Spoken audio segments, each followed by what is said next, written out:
Hello, good evening and welcome to Parliament News. I am Gautam Roy. Let's first look at what happened in the Lok Sabha today, where the Lok Sabha on Tuesday passed a bill that seeks to convert the National Rail and Transportation University, a deemed to be university, into Gati Shakti Vishwavidyalaya, an autonomous central university.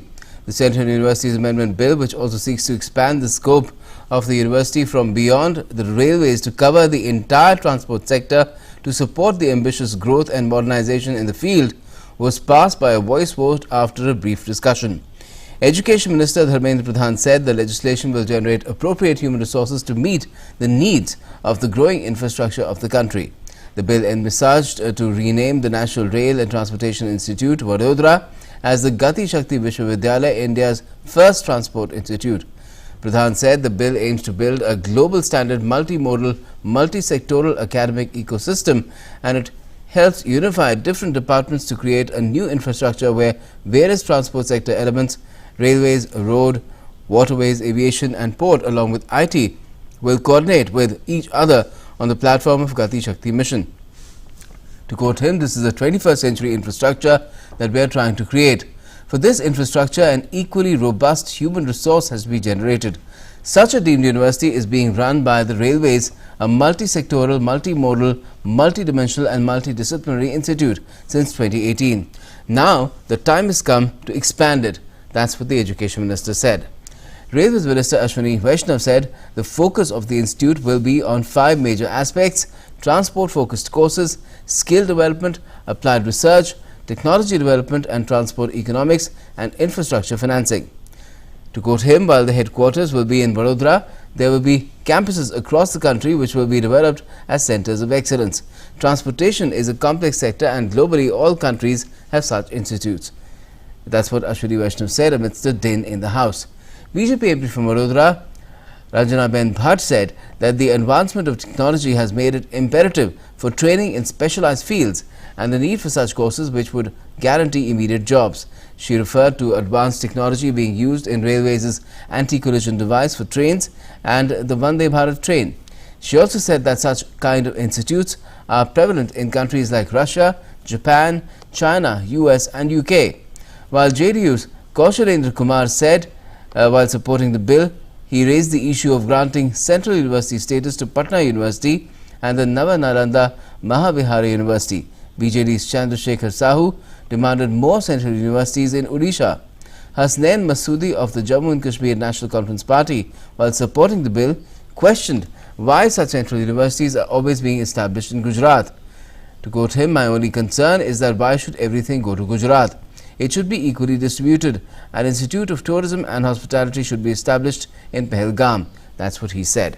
The government on Wednesday withdrew the Personal Data Protection Bill from the Lok Sabha, saying it will come out with a set of fresh legislations that fit into the comprehensive legal framework. The government is likely to replace the Personal Data Protection Bill with more than one law, including one on privacy and cyber security. The government may bring the legislation in the winter session of Parliament to bring the new set of bills. The withdrawal of the bill has made part of the supplementary agenda of the Lok Sabha this afternoon. According to a statement circulated to Lok Sabha members, the 2019 bill was deliberated in great detail by the Joint Committee of Parliament and proposed 81 amendments and 12 recommendations for a comprehensive legal framework on digital ecosystem. To quote the document, considering the report of the JPC, a comprehensive legal framework is being worked upon. Hence, in the circumstances, it is proposed to withdraw the Personal Data Protection Bill 2019 and present a new bill that fits into the comprehensive legal framework. That's what the statement said. The government would hold wide public consultation before putting the new legislation to Parliament. To quote again, JPC report on Personal Data Protection Bill had identified many issues that were relevant but beyond the scope of a modern digital privacy law. Privacy is a fundamental right of Indian citizens, and a $1 trillion digital economy requires global standard cyber laws, Minister of State for IT Rajiv Chandrasekhar said after the bill was withdrawn. This will soon be replaced by a comprehensive framework of global standard laws, including digital privacy laws for contemporary and future challenges, and catalyze Prime Minister Narendra Modi's vision, he said. The Energy Conservation Amendment Bill that seeks to make it mandatory for buildings with a minimum connected load of 100 kilowatts to meet their energy requirements from renewable sources was introduced in the Lok Sabha on Wednesday. Introducing the bill, Power Minister R.K. Singh said it has provisions to establish carbon markets and empower state electricity regulatory commissions to make regulations for a smooth discharge of its functions. Trinamool Congress MP Saugata Roy opposed the introduction of the bill, contending the provisions were not sufficient to find alternative sources of energy, and the bill seeks to make the Bureau of Energy Efficiency a top-heavy structure. To quote him, this bill has nothing to improve the introduction of green hydrogen, green ammonia and other non-fossil fuels. That's what Saugata Roy said, and urged the government to bring more comprehensive draft legislation. Seeking to address concerns raised by Roy, the Union Power Minister said the bill did not seek to turn BEE into a large body, but only increase the members in the Governing Council to ensure participation of other departments in its functioning. To quote him, we are also introducing carbon markets. A person embracing renewable energy will earn credits which can be purchased by others. This will make financing renewable energy projects easier. That's what the minister said. The bill seeks to mandate the use of non-fossil sources including green hydrogen, green ammonia, biomass and ethanol for energy and feedstock. The minister said big residential buildings consume 24% of electricity, and the bill has provisions to make such buildings more energy efficient and sustainable. It has also provisions to slap penalties for non-compliance with the rules by industrial units or vessels and on manufacturers if a vehicle fails to comply with fuel consumption norms. To quote him, with the passage of time and in the context of the energy transition with special focus on the promotion of new and renewable energy and national green hydrogen mission, a need has arisen to further amend the said act to facilitate the achievement of Panchamrit as 5 nectar elements presented by India in the Conference of Parties 26 in Glasgow last year. That's what the Power Minister said in the statement of objects and reasons of the bill. The amendments also seek to promote renewable energy and the development of a domestic carbon market to battle climate change, introduce new concepts such as carbon trading, and mandate the use of non-fossil sources to ensure faster decarbonization of the Indian economy and help in achieving sustainable development goals in line with the Paris Agreement. To quote him again, it is considered necessary to have legal provisions to prescribe minimum consumption of non-fossil energy sources as energy or feedstock by the designated consumers. This will help in the reduction of fossil fuel-based energy consumption and result in carbon emissions to the atmosphere, the Union Minister said. Similarly, a need was also felt to provide a legal framework for a carbon market to incentivize actions for emission reduction, leading to increased investments in clean energy and energy efficiency areas by the private sector. That's what he added. Now let's take a look at what happened in the Rajya Sabha as well. Well, after an over 2-week logjam in Rajya Sabha between the Treasury benches and the opposition on rising inflation and other issues, proceedings of the Rajya Sabha proceeded in a smooth manner today. Soon after the laying of papers in the House, Leader of Opposition Mallikarjun Kharge demanded a discussion under Rule 267 on the alleged misuse of probe agencies like ED by the centre. Priyanka Chaturvedi of the Shiv Sena also raised the issue of arrest of Sanjay Raut of the party. Chairperson M. Venkaiah Naidu, however, denied permission to the members to raise these issues. During 0 hour, Vaiko of the MDMK expressed concern on the decision of the Sri Lankan government to allow a Chinese vessel to dock at the Hambantota port next month. He said the tracking systems of the vessel could be used to snoop on Indian installations while being on its way to the Sri Lankan port.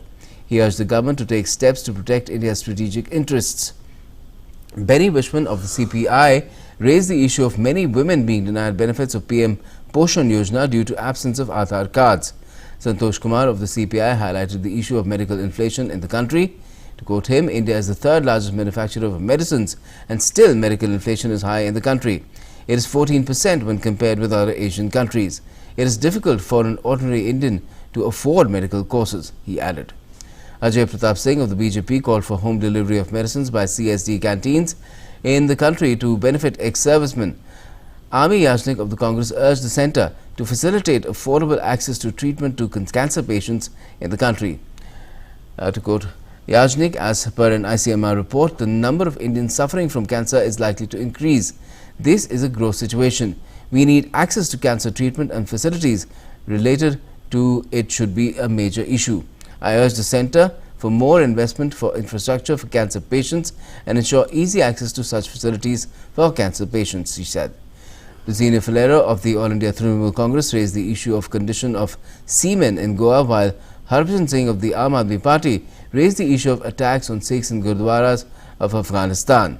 Sanjay Singh of the Aam Aadmi Party expressed concern on the condition of contractual employees in the railways. Shantanu Sen of the All India Trinamool Congress expressed concern on poor rate of women literacy in the country. Under special mention, Ajit Kumar Bhuya raised the issue of non-stoppage of Rajdhani Express at Rania Junction. During question hour, Ministry of Road Transport and Highways Minister Nitin Gadkari responded to a question said that road infrastructure in India will be similar to that of the US by 2024. To quote him, the government is constructing 26 green highways, said the minister. He assured the House that there is no dearth of funds. He also said we are committed to change the face of road infrastructure in the country. Responding to a question on low conviction rate under the Unlawful Activities Prevention Act, Minister of State for Home Nityanand Rai said that state governments can also file cases under UAPA. Responding to a question, Women and Child Development Minister Smriti Irani said that the centre as well as the state governments prioritize safety and security of women across the country. In the post-lunch session, the House took up the National Anti-Doping Bill 2022. This bill seeks to provide a statutory framework for the functioning of the National Anti-Doping Agency, that's NADA, and the National Dope Testing Laboratory in sports. Its functions include planning, implementation and monitoring of anti-doping activities as well as investigating anti-doping rule violations. The bill was moved for consideration of the House by Minister of Youth Affairs and Sports Anurag Singh Thakur. He said the bill would help in the establishment of the National Board of Anti-Doping in sports with competent and independent personnel. The bill attempts to achieve time-bound justice for athletes apart from enhancing cooperation among agencies in fighting doping. It also aims to reinforce India's commitment to fulfill international obligations for clean sports. The bill will lend legal sanctity to the functioning of NADA and National Dope Testing Laboratory, that's the NDTL. Initiating discussion on the bill, Deependra Hooda of the Congress said that the bill is a welcome one as it will encourage sporting culture in the country. He said that the bill does not specify at which level testing for doping will be held. Lieutenant General retired Dr. D.P. Vats of the BJP said that men of integrity should be appointed to National Board of Anti-Doping in sports. Shantanu Sen of the All India Trinamool Congress said that there was no clarity on some clauses mentioned in the bill. He said that details about qualifications of members are missing in the bill. N.R. Ilaga of the DMK said that the recommendations of the Standing Committee have not been considered for framing of the bill. To quote him, there is no clause in the bill on foreign athletes participating in India. That's what he said. He also said that a wider consultation is required on the bill. John Brittas of the CPM expressed concern on low allocation for sports in the union budget. He said that Minister of Youth Affairs and Sports Anurag Singh Thakur should be using his political clout to increase the budgetary allocation for sports in the country. He suggested that the ministry should consult Rajya Sabha member P.T. Usha to understand the resources required by sports persons. In a maiden speech, nominated member P.T. Usha said that Indian sports persons have made India proud. She said that special attention should be given to the field of sports science and sports medicine. Expressing concern on abuse of doping in the country, she said, "We are yet to open our eyes to the abuse of doping in our country. What was once confined only to the senior national levels has now reached junior, college and school levels as well." That's what P.T. Usha said. Fawzia Khan of the NCP said that there is a lot of scope for improvement in the bill. Amar Patnaik of the BJD said that it's a bill that will make India more incredible in the eyes of the international community. He said that there is a need for more awareness about anti-doping among Indian sports persons. S. Phangnon Kon Yok of the BJP said that the bill helps to bring sports in the mainstream. Mausam Noor of the All India Trinamool Congress said that the bill does not make a distinction between minors and majors and this needs to be addressed. Responding to the debate, Sports Minister Anurag Singh Thakur said that the Standing Committee has given useful suggestions on the bill, most of which have been accepted. He said that sports is a state subject and the state governments have to play an important role in enhancing sports infrastructure. He said that India is now holding world-class events, which is evidence of India's rising stature in the sporting arena. He expressed happiness over the fact that the 44th Chess Olympiad is being held in Mahabalipuram in India. He said that the game of chess originated in India, but the Chess Olympiad was never held in the country. He said 187 countries are currently participating in the 44th Chess Olympiad. The minister said that the government is encouraging traditional sports in the country. Setting up NADA and NDTL will fulfill the objectives of Atmanirbhar Bharat as envisaged by Prime Minister Narendra Modi. He said that India was working towards becoming a global center for testing. The minister said an awareness program will be launched for anti-doping. He said that the bill has special provisions for spreading awareness about doping. On opposition saying that the budget for sports was inadequate, he said that the allocation for sports was increased from 866 crore rupees in 2013-14 to 2,250 crore rupees this year.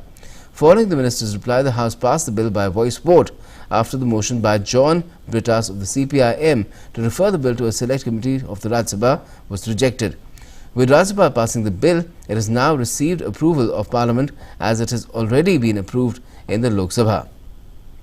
After the passage of the bill, the House passed statutory resolutions moved by Minister of State for Finance Pankaj Chaudhary to increase excise duty on some steel items. And that's all we have for the moment in this edition of Parliament News, but the latest continues right here on DD India. Stay with us.